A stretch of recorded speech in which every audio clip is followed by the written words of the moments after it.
Ma, ano ulam? Maghanap ka sa ref? Ah, sige po. Ay ma, wala naman tayo ref eh. Ah, wala bang ref? Eh di walang ulam. Bayan, ikaw lang kasi nakikipaglokohan, gutom na nga yung anak niya eh. Magprito ka na ng itlog dyan. 1 linggo na ako nakain ng itlog, ma. Magiging manok na kamo ako. Ako, wag mo akong artehan, ha? Oo na, kain na ako. Ay, ano yan? Alin? Ayan! Plato! Sino masabi gamitin mo yan? Madaming paper plate doon, pati mga plastic cups, yun yung gamitin mo. Tao po. Ay, Mari, ikaw pala. Pasok ka, dali. Thank you.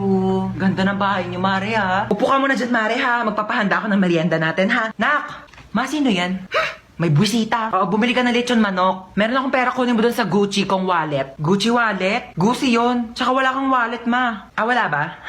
Ito pala, bumili ka doon, ha? Teka lang pala, bago ka umalis, kunin mo yung magagandang plato doon, tapos magagandang baso, ha? Ibaba mo dito. Na, minsan gusto ko na lang maging bisita, eh.